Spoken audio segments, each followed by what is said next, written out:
Ladies and gentlemen, it's time for you to take your seats. The show is about to begin. Musical, lyrical lingo. Every episode a new bingo. Laugh and sing, go with the flow. Tune in as the memories grow.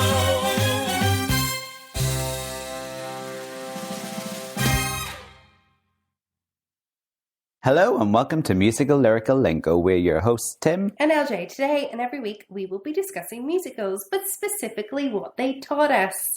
You're back! I am back, yes. What is that lecture? I'm back with sound and videography and everything. I'm like, oh, here we go. He's off for a week and the sound's perfect. And there's video. Did I look so terrible for the last 6 months that you felt you couldn't record me or something? No, we did have recordings. I'm sure you did. Yeah. We did? Just we didn't have it the last 2 times because I can't function and do everything. So I've wrote EP back to actually do his job. Yeah, including hosting. Yeah. Do you want my notes? I've got some notes. Okay, go for it. Tell me what are your notes. I thought he was rather good. Yeah, he was rather good, wasn't he? So my question is, when are you taking a week off? Has this podcast become like used to rather than me? Well, I'm just saying that you became bronze in the podcast awards last year. So maybe if we shake it up a wee bit this year, we might get the gold. Oh, okay. I'm only joking. I could never replace you. Aww. You're irreplaceable. Thank you. Well, I didn't replace you either. Just was like... Just replace my microphone, clearly. Sorry. I just thought it would be really fun to interview Aaron and see what musicals taught him. It was extremely interesting. As I said, I would give him a solid 5 out of 10.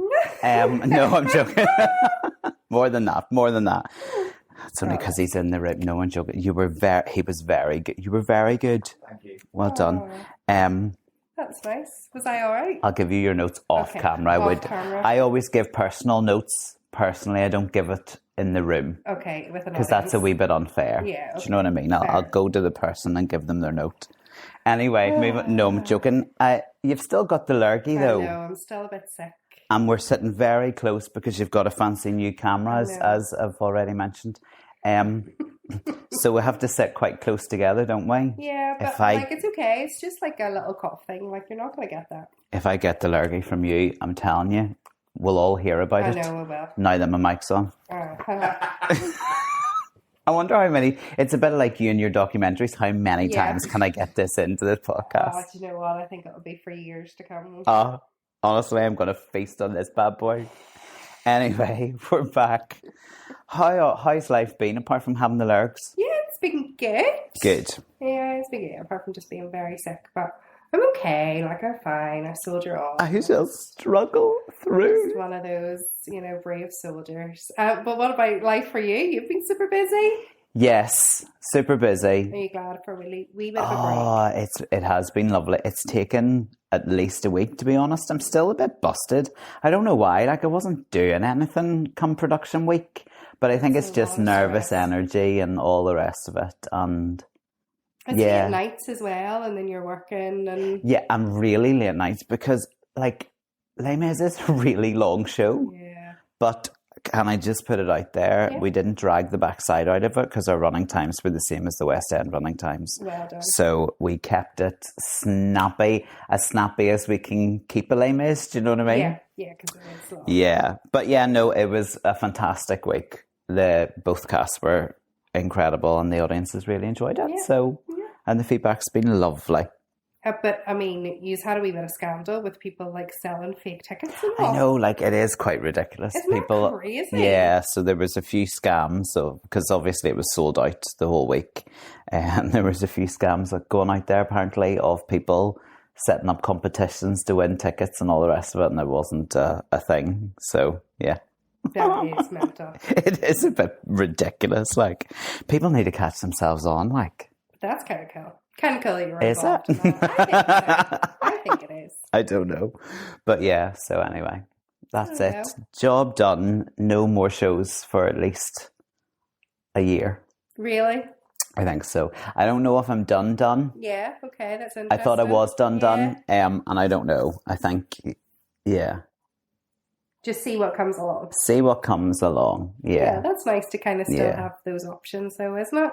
I think so. But I'm like last week, I had every night in my house, and I haven't had that since September. Oh, so I'm sure that was a nice feeling. Like literally Monday night came, and I was like, I'm at home and I'm making dinner, and it was really lovely. So yeah, I'm looking forward to a bit of normality like that again, because it's a lot of commitment. Like it's a lot of rehearsal time. So yeah, but yeah, no, it's over, and it went well, and I'm glad we did it, and had like we're very lucky to have been given that opportunity, and I think I should be grateful and thankful of that. So yeah, it was lovely.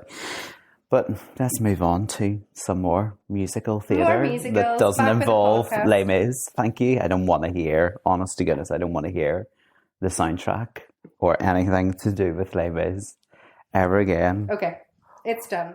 Yeah, however, after a 6-week run in the Théâtre du Soleil in Paris, Les Mis will be doing a French tour in the spring of 2026, before returning for the 2026-2027 season.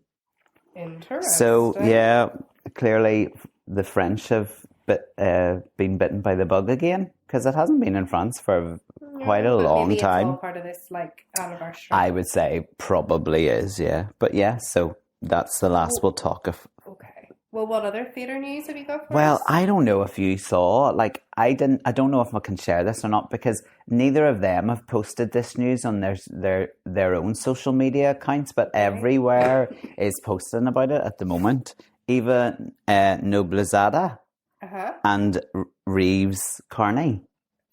I think they're engaged. Oh, okay. Yeah, but they haven't actually posted it on theirs yet.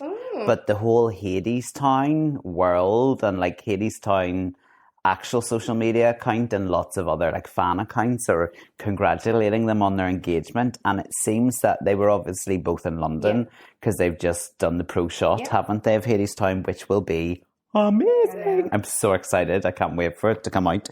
I think they did it at one of the London bridges. Oh, that would be cute. I know, really cute. Like cute. The picture looked really adorable. Him down on one knee, like stalking. What? Were you stalking them? No, it just came up on my social media. No, I wasn't there. If I had been there, I would have been whipping and cheering. And then Eva Noblezada has also just been announced as Broadway's next Sally Bowles. I know, yeah, that will be exciting. I think she will be amazing. So she starts in it on the 31st of March. So she doesn't have too long, end of this month. That girl's like story is class, isn't it? At some point they have to do a documentary or like a film about her life, like how she was plucked from the Jimmy Awards and thrown into Miss Saigon, and from there she's just like taken on big roles, big female massive roles as well. Like she definitely has a name out there now. Do you know what I mean? Yeah. And she's so flippin' young to have the name she has. Do you know what I mean? So fair dues to her. Good on her. Absolutely. The other thing I'm quite excited about is that it's quickly becoming one of my favourite nights of the year. The National Lottery's Big Night at the Musicals has now been given, like when was the concert? Like February? Yeah. Like it was like a long time ago. And there was no chat of when it would be televised. So we now have the date, the 22nd of March. Is that next Saturday? Yeah, so this when people are listening to this, then it'll be out on the Saturday. Oh, it's this week. It's this coming week. Yeah. Even more exciting. Yeah, so I'm looking forward to that. 6:50 BBC. Maybe not. Yeah, I'm not sure. Don't know. Maybe it's ITV. I'll just name them all. Could be Channel 4 or Channel 4. Okay, but Channel 5. I'm just naming them all so that nobody can be offended because they obviously all listen to our podcast. But I like all of the musicals that are going on. There's a real mix. Particularly this year. I agree. Yeah, there's a real mix. So Cabaret is going to be on. Hercules are doing a spot. Oh, I'm sure you can't wait. I can't wait. Titanic. Titanic. Yep. And Marisha Wallace is obviously, I think she's given us a wee number, isn't she, from her cabaret? So, yeah. Very good. Yeah. So that's exciting. And then, have you heard? It is BBC One. BBC One. 6:50 on BBC. Right. I got the time right, and I got the channel right. I just doubted myself. Go you. I'm back, baby, with the mic that works. People can hear me loud and clear. Off, so. Really? Direct? No, we're turning yours off and replacing you with that. No, I'm joking. And then the last bit of news, I would love to see this. It was announced that the Wicked stars, Carrie Ellis, Louise Dearman and Rachel Tucker will come together once again for a special concert in the Theatre Royal Drury Lane on the 31st of August. That will be a concert. Amazing concert. Yeah. Although I am annoyed, I had tickets to go and see Carrie Ellis in Belfast and then she cancelled the week before or like 2 weeks before. Oh, really? And then it turned out because of other work commitments or last minute work commitments. I think she actually went and did a concert in America in Broadway, but I might be wrong there. But she has rescheduled it, but not until the summer. That's disappointing. I was so looking forward to a bit of like Rocky, defying gravity, because she is a bit of a rock chick as well, isn't she? Yeah, Carrie she's got Ellis. a nice tone to her. Yeah. But there you go. There you go. That was Did some you good miss? news. Did you miss I Timmy's did theatre try to do a news? little bit, You but I did wasn't- attempt it, but then you went. I'm treading on toes here, which I'm Exactly. kind of glad because we agreed in the first season of this podcast. Apparently, I'm the diva of the two, so Yeah, exactly. just watch yourself, sister. Yeah. Anyway. I know my place. You are the brains of the operation, so that's it is. Without you, there would be no Okay. musical lyrical lingo. So what are we going to talk about this week? What are we talking? I feel I've talked an awful lot, so I'm going to shut up now and let you have a go. We're going to continue with the French theme. Do we have to? Well, we are. Is there any Italian musicals out there? I'm sorry to tell you, we're continuing with French for a wee while. Oh. So, Rodgers and Hammerstein, Cinderella. That's what we're looking at. And it's funny because when we were doing our love episode, Rodgers and Hammerstein came up quite a bit. And this is a really sweet musical. Yeah. Not a huge amount of people know about it, though. Yeah, it's a funny fish for me. I think it's almost. I think it's almost like a musical that doesn't know what it is, or what it wants to be. Do you know what I mean? I think it's in a middle. From my point of view, it feels like it's in a middle kind of ground of. It's not for me. It doesn't feel like a fully fledged musical,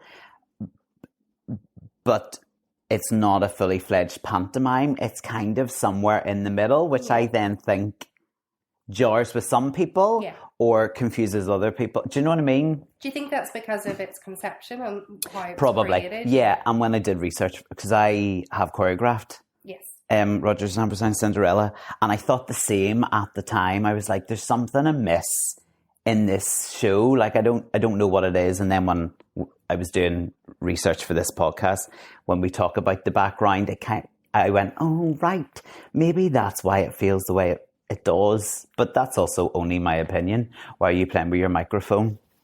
I'm just turning one of them on. Oh, here. Oh, here. It's okay. One of them has been on, but the other one hasn't. It's okay. We're all right. We're I'm sure both microphones were on last week when you were recording the podcast with your husband. Who did the checks last week? Honestly, you make a bigger stick to beat yourself with, don't you? It's fine. Keep going. It's fine now. Sorry for those people who... Oh, no, the other microphone's been on. Microphone's on. Aye, okay. Yeah. Are you just giving me two to make me feel more at ease? Confirming that there's definitely sound. Anyway, moving on. Let's talk about Rodgers and Hammerstein's Cinderella, shall we? Now that both mics are working. So it's a musical that was written for television. I know. Which is so odd. Yeah, there's not very many, is there? Really? It's the only Rodgers and Hammerstein musical that was written for television. Yeah, Rodgers, as always, did the music and Hammerstein did the book and the lyrics. Yeah. It was written in 1957 and this televised version starred Julie Andrews, John Cypher, Edith Adams, Kay Ballard, and Alice Ghostley. Yeah, and it was perfect timing, wasn't it? Because at that time, Julie Andrews had been starring as Eliza Doolittle in My Fair Lady in Broadway. That's right. And was it the year before there was the live version of Peter Pan? So the audiences were sort of there for TV musicals. Yeah. So it was released actually on the 31st of March 1957. So, you know, we're in March We're now. kind of close to it. It was viewed by 100 million people. Yeah. 100 million people. And there is a documentary on YouTube on the making of Cinderella. That's, I think, the tally's up to 4 now, isn't it? Movie documentaries this season. It's not keeping count. I am. And Julie Andrews does say in that, like, even if she was to do My Fair Lady for years and years and years, at that point, they would never have reached that audience. So this was such a big deal. This is the only musical written for TV, and the fact that it was live was remade in 1965. That's right. And then again in 1997. And 1997 is the one that I'm most familiar with. It starred Brandy as Cinderella, Whitney Houston as fairy godmother, Bernadette Peters as the step mother, and Whoopi Goldberg as the queen. That's it. And adapted for stage for a little while. Like, so what was that, 1957, but it was like 2013 before it made it to Broadway. Am I right? Yeah. The stage version began to appear in the US theatres in 1961 with more rewrites to scripts and beefing out of the playing time with more Rodgers songs and numbers being put into it from other Rodgers shows. And I know that was certainly the case for the stepmother. She didn't have a song. And I think good old Bernie like threw her weight around a bit. And they plucked a song from, can you remember the show? No, I can't remember, but the song is Falling in Love with the Love, is in the 1997 for Bernadette Peters. It was the boys from... It is one of Rodgers' other musicals. I'm not sure. I forgot to write it down. I know The Loneliness of Evening was cut from South Pacific. And then The Sweetest Sounds was Cinderella. But was that maybe... Oh, Boys and Girls Like You and Me was out of Oklahoma. That's it. And then the other thing I had thought was when it came to the stage, the musical was also, first performed on stage in London Coliseum in 1958 in a holiday pantomime adaptation. And I went, yes, I see that. I completely see that. Because if you throw more of the like pantomime-y kind of production behind it, I totally would get it. And then, those stage versions began to appear in the US after that. Yeah, I should really read my notes in order, shouldn't I? No, it was probably me that confused you there, because then, but it was the 2013 adapted version with Laura, I can never say her name, Bonnie and Clyde. Osnes, and Santino Fontana. And it was the first time I came across him. Oh, really? And he became he's one of my favourite. I love his voice in cast recordings. Oh, yeah. I've never seen him live, but... he's Hans in Frozen. Yeah. Disney, but the book was there, and there was a new book associated with that 2013 one, and it was Douglas Carter Bean.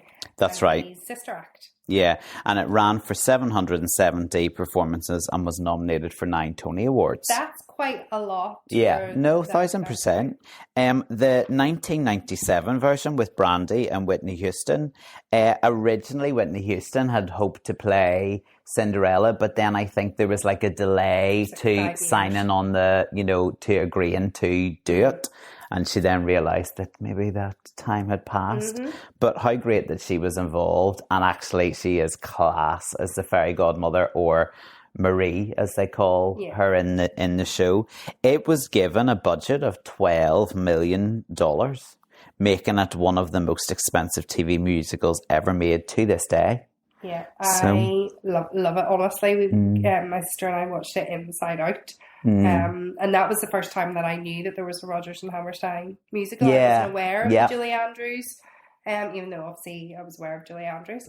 But even in her back catalogue of things, like, it's not one of those things that people pluck out about Julie Andrews. Do you know what I mean? Like, there's so many other things that people will talk about first, like Victor and Victoria, or Sound of Music, obviously, or My Fair Lady.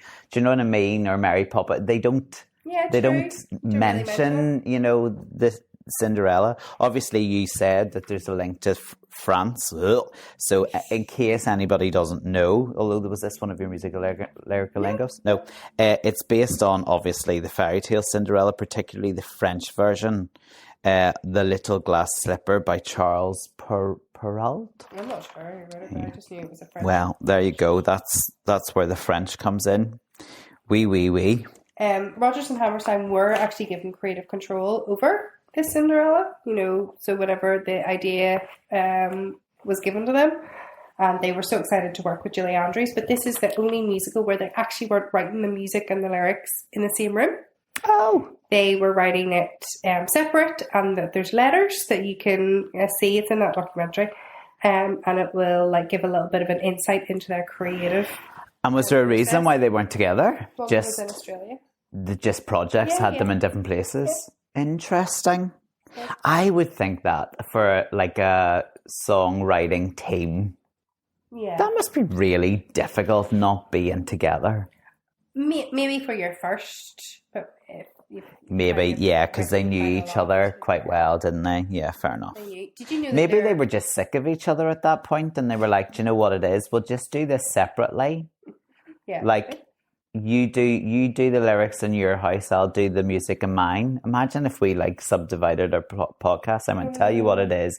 I'll do it from my house. It would be a disaster. No, I don't think I'd like that. My sound might work though. Oh, it might work. Anyway, Julie Andrews was nominated for an Emmy, and Rodgers was nominated for the score. Yeah. There is a black and white version of the dress rehearsal, which was found and released in DVD in 2002. That would be fascinating. Wouldn't it? I would be all over that. Yeah. Maybe you get a wee DVD for yourself and watch it. Yeah.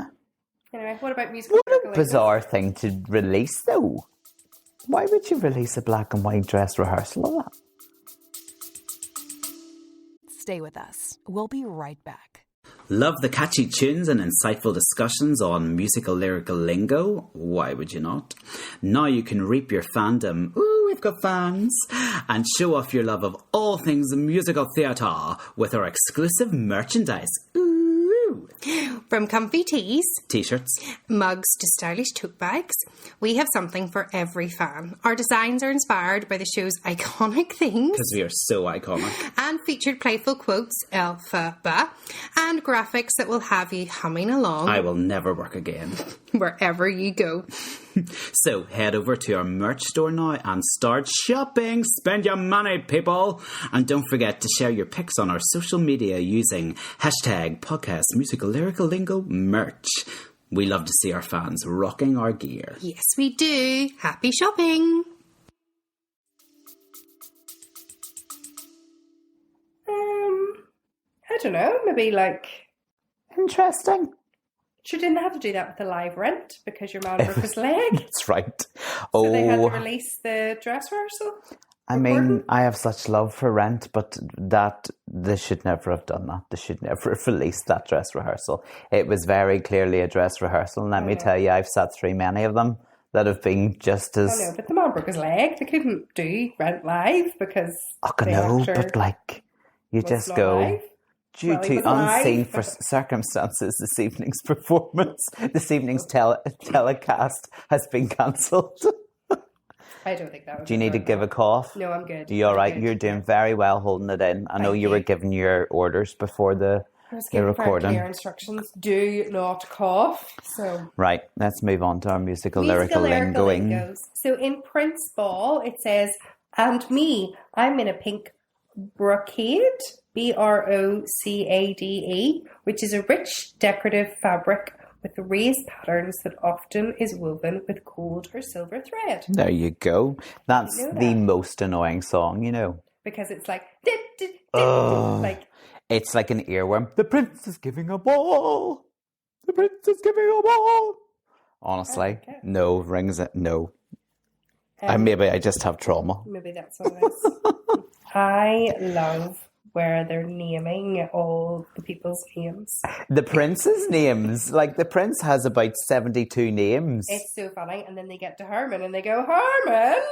Frederick James. Yeah. And then they do the Queens, and her funny name is Maisie, and they go, Maisie! And then the Kings as Sydney. Yeah. That part I love. I like Topher, though. I like that he's called Topher. Just because it's your name. Topher's not my name. Well, it's a take on Christopher. Oh, I never linked that to. Oh my gosh! What? Christopher. Oh, that's very clever. That is actually hilarious. That is your name. I thought Topher's a great name a great idea for a name. That's so funny. It's your name. It's your actual name. Which I don't use. No, but it's still your name. That is so People are going funny. to think I'm really weird that, like, obviously they now know I'm called Christopher, but I don't but that use was your that. choice. That was No, your I parents' just choice. want to make that clear. Yeah. That I'm not above my station or anything going, I'm not using that name. I will use Timothy instead. I use whenever I used to get really crossy or want to get your attention. I used to shout your. I got the full title. The full title. That's when I knew I'd really irked you. Like, I knew I would have crossed the line. Or like if you just weren't paying me attention in the common room, I would just like shouted it across. Christopher Timothy Michael Will! Because that was really I really enjoyed that. I know. But you were ignoring me. So you were trying to get your attention. And I continued to ignore you when you You shouted. were like, I better go. She needs. I actually think it just fired you one dirty out Well, of you there, did, didn't and then you I? came Yeah, over I because you were know. like, it's not worth It's not worth the totally hassle. ignoring her. Fair that. One of my, if I don't like The Prince is Given a Ball, one of the songs I do really, really, really like is Impossible. Oh, I love it. Jenny. Impossible for a plain yellow pumpkin to become a golden carriage. Impossible. It's class, isn't it? So Marie, who is like the fairy godmother character, she sings, and 4 white mice will never be 4 white horses, such folderol and fiddly-dee of courses. Impossible. I actually had thought, like, folderol and fiddly-dee were just like, you know the way sometimes lyricists, like, especially in musicals, let's be honest, like, make up nonsense words that just kind of, keep Keep the go flow with of the it, rhythm or go with the... So I thought folderol and fiddly-dee were like made up, like nonsense words, but actually folderol is a gaudy thing of little value, like, Oh, like a mouse. yeah. Oh, yeah, that's true, per mouse. Excessive efforts expended on something really trivial. Do you know what I mean? So that's folderol, and then fiddly-dee is... an exclamation of impatience, disbelief, or disagreement. I honestly didn't know that. So There well you done. go, yeah. Well done for looking into that. I would just wanted to know about the word bumpkin. Obviously you hear it. Oh, like wee country bumpkin. Aye. It's just slang from somebody from a rural area. There So you it's go, actually being yeah. really rude about somebody. Aye, didn't wee know that. bumpkin. No, but I always thought it was like an endearing term. Yeah, so did I, to be fair. But it's not. Just because it's slang doesn't mean it's not endearing. Maybe, yeah.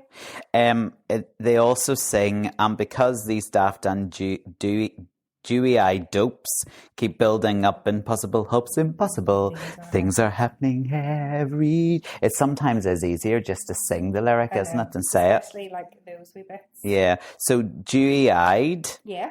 I think it's a really cute way of describing having like eyes moist with tears. Yeah. It's really sad. Used typically to indicate that a person is nostalgic, Like in love naive, as well, or maybe? sentimental. Yeah. Yeah. And a dope is a stupid person. It is a stupid person. What a dope. I think I love the message of that line. And because these daft and dewy-eyed dopes keep building up impossible hopes, impossible things are happening every day. Just that idea of don't let others, stop you from dreaming Yeah. big and striving for what you want. Absolutely. Yeah. My line I love, but the world is full of CNEs and fools. I'm not going to sing it. Which is CNEs are a comically dressed performer, which is is seen as a fool. Yeah. Somebody who entertains with playful tricks. And you know, that's my favourite line that Whitney Houston sings in the whole thing. Yeah, I love it. the way she sings that line. It's so class, isn't it? With my bad voice, I'm not singing it. Yeah. Love Out of respect for Whitney Houston, I'm not going to do it. I would love to do it. Yeah.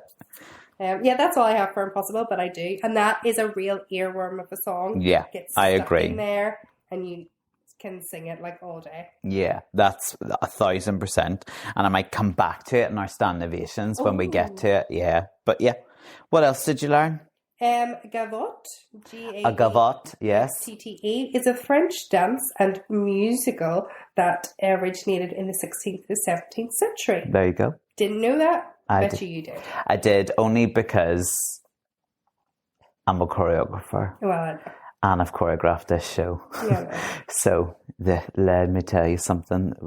I need to retract that last. I was assistant choreographer on this show, and we'll maybe get onto that later. But that ballroom scene, it goes on for a long time. It's very long. There is a lot of music to that. Yeah.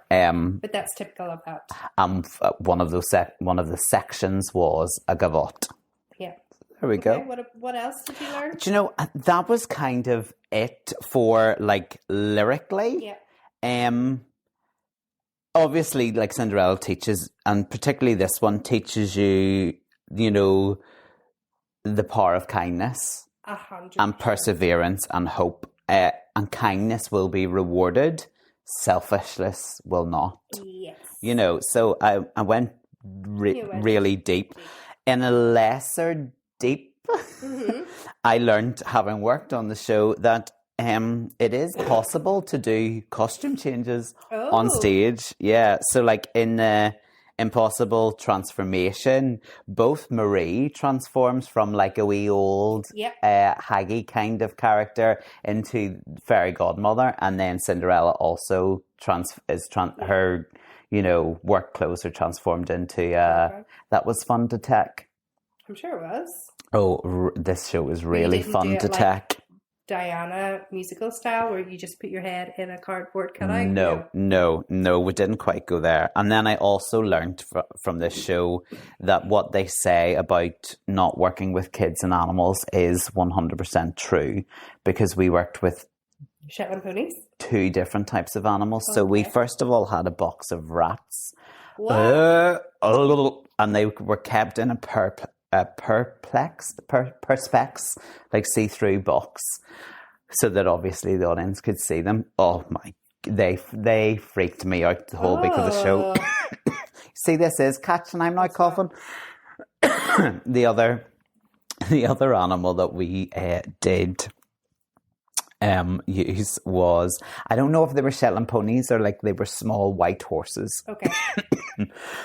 But the funny story about the show was that somebody, so the horses were obviously kept out the side of the theatre beside stage door, and mid-show one night that all hell broke loose, because word got back to us that somebody was trying to steal the horses. Oh my goodness. Yeah, so somebody tried to steal our white horses in Cinderella. Yeah. What? Yes. They were trying to break into the back of the horse box and take the horses. They are actors, darling. I know. Get rid of them. So there you go. A job to do. And it wasn't like a protest of like, you can't make these horses work. Like somebody just wanted to steal the horses. Yeah. So that's kind of my overriding, lasting memory of that show. Oh my Someone tried to steal the horses. So don't work with animals. No, well, not rats. And they were like, I'm sorry. I know there are people out there that love them. I can't be doing with them. No, they're not. I wouldn't go near them. And fair dues to the actors that actually did have to handle the box. And I was like, more you than me. Because I just lived in fear the whole week. I was like, what if somebody drops that box? Those rats are... And they're everywhere. Gone. Oh. Yeah, and there were big guy things like... do you know what I also discovered doing the research for this? Is that Rodgers and Hammerstein, there is a website dedicated to them and all of their work. So I'd never come across it before. I think because we haven't, well, we've Nor done, me, that would have been useful. so we've done like Oklahoma, so we have done. Oklahoma. But anyway, yeah, we haven't done a huge number no, of them, have we? No, interestingly. And there's loads of them. Like, Yeah, gosh, we could be. well, That'll be a whole music as well. seven seasons. Rodgers and Hammerstein website, there is a little quiz which says which Cinderella character are you? So I took it, and I'm apparently the queen. That sounds about right. Yeah. I wonder what I'll have to take it to go on and let you know what I am. Yeah. Did you also know there was a 60-minute youth edition of Cinderella? I know it's part of that list of like the junior shows that you can get on Musical Theatre International. It's quite it's longish, that Cinderella, isn't it? So like I wonder how it's long and nothing happens. Like that was the other thing. Like within the first 10 minutes of the show, she's dropped her glass slipper. Do you know what I mean? Like she's run out. So then you're kind of going, like 3/4 of the show is what happens after she's dropped the glass slipper. And I'm going, but the only thing that can happen after she's dropped the glass slipper is he finds it fits and he marries her. Do you know what I mean? Yeah.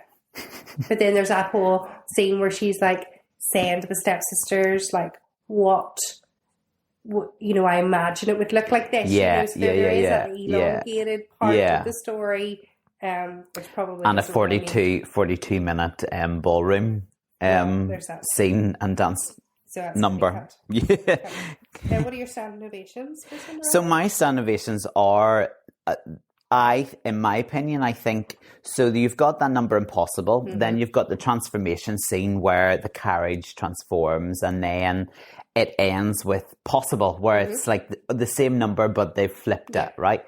I think that's possibly one of the best sequences in musical theatre. Oh, okay. Yeah, I do, because I just think it's clever in that, it's impossible and then it's possible, and then that transformation in the middle of it. There's loads goes on over those 3 numbers, which I think, if done correctly, is mesmerizing. Yeah. Do you know what I mean? Could be really like wow. And certainly that, what year was the Broadway revival that 2013. the 2013 revival got that. Yeah.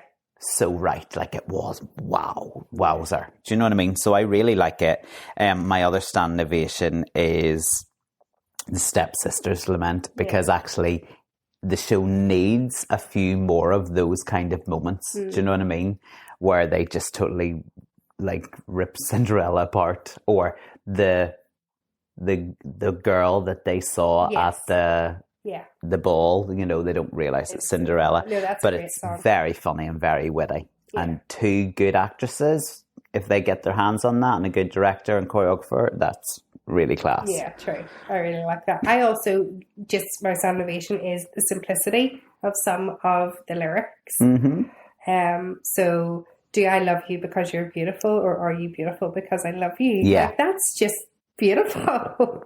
Well, we talked about it when we were talking about our love songs. Yeah. Like there were a few that we mentioned, and I think you're right. The love songs in the show are some of the best. I would say. Like I mean, 10 minutes ago, they're gushy, but as you say, they're very gushy and understated. They're opposites, Tim.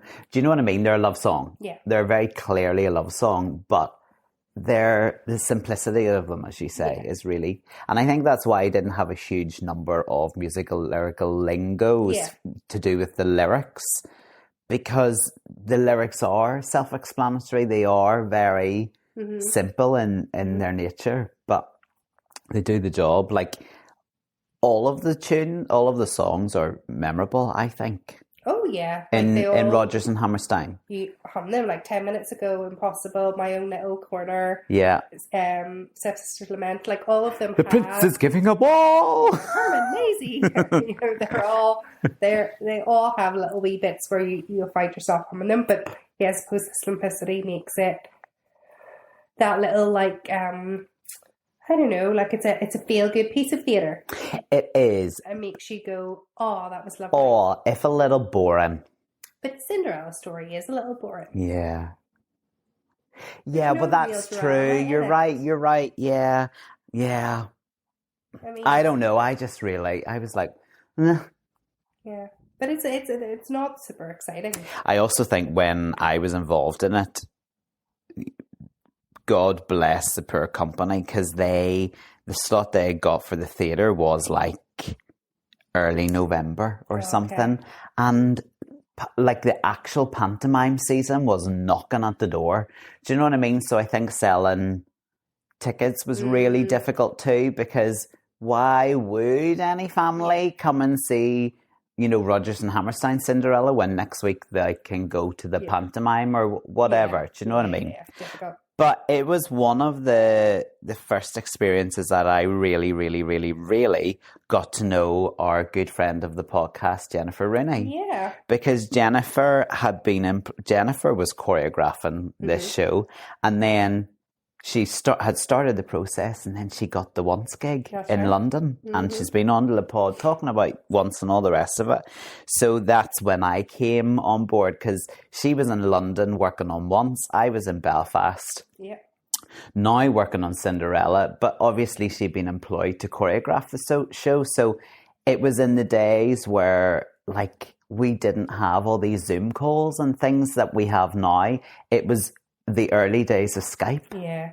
And I remember, you know, nights on end, like sitting 3 or 4 hours with Jen, her in London, me in Belfast, like me, like drawing out diagrams or writing my own notes for her choreography. So that was a period where we really, really got to know each other. And like, that's where our, like, you know, part of collaboration. And like, I've worked with her a number of times. Like, I'm very fortunate with the opportunities I get through her, and I love her for it. But also just getting to know her and like really having a lovely bond and friendship. I haven't seen her in a long time. I do miss her. I'll have to see her soon. But yeah, so that's where that kind of came. And then fast forward years later, she's on the pod talking about all the Once and all the wonderful things that came after that. But yeah, that was the start of it. Yeah, it was. Yeah, crazy. So there you go. Do you want your What Would Paddy Do then? Did you miss it? Notice Aaron didn't do that last week when he took my spot. It's funny how quick somebody can be replaced, isn't it? Like, it is. We're all replaceable. Just you remember that now, okay? Yeah. Here's your What Would Paddy Do for this week. Would you rather perform a heartwarming duet with Julie Andrews? Oh. Or belt out a Broadway baby number with Bernadette Peters? Do you notice how I kind of went with two people that were linked to the show? Belt out with Bernadette Peters. What Broadway baby number would you do? What number would you happily duet with Bernie? I talk about her like I know her, Bernie. Ooh. A duet. I can't even think of any duets right now in my life. I don't know. You don't know? Yeah. Oh, let me think. She does a great Children Will Listen from Into the Woods. That's not a duet. But you could make it into a duet. Okay, well, either that or Santa Claus. Rose's Turn. What? Rose's Turn? With, oh, jeez. That's someone to be. I know, isn't it? Anyway, very good. Just choosing any song. Poor Julie. Didn't even get a look in there. I was very quick of you. But I think Julie is... Don't touch Julie. Yeah. Yeah. Yeah, fair. Well, there we go. There we go. That was good. Good one back. We're going to stick with the French. Oh, can't wait. Just for one more week. Oh, oui. I can't remember anything else to say in French. Oui. That was a très bien episode. Yeah. That was good. We're back. The sound was magnifique. Oh, you're getting your GCSE French just coming through. I do remember the beginning of my French oral, but that's about all I remember. I didn't do it, so I didn't do French. I'm not doing it. I just do not have the brain for languages. Yeah. I enjoyed it at the time, to be quite honest with you. I don't miss... Trying to learn a different language? No, I don't miss not speaking the French anymore. No, I am. I'm going to be going on, now that my theatre escapades are over, I am going to be rechanneling all of my efforts into doing a wee bit of learning Italian. You going to use Duolingo? I didn't know if I could say the name on the pod. Yeah, I am going to be Duolingoing. However, somebody else is on a 65-day streak and it started before me, so I am not happy. Because no, it's not even a case of catching up. I'm always going to be behind. Well, it depends what way you learn. You could be just a faster learner. Can I do more? Well, you can't do... You can do more in one day. I can do more in one day. Right, let's finish this episode. I need to go and start my Duolingo. Well, thank you so much for joining us again. We're so glad to be both back in your ears. Are you talking to me or the listeners? The listeners. I thought you were talking to me there. I was like, thank you so much for coming back to the pod. I was like, no problem, Lauren. Delighted to be back. Okay, thank you, listeners, for coming back too. Great. You see if there's more listeners. You see if there's more people who have downloaded last episode than this episode, I'll be livid. You may you may check that out now, because I will not be a happy chappy. Well, thank you. And we will be back next week, both of us. Maybe, depending on how good the listening figures are. All right, see you next week. Bye. Tune in as the memories grow.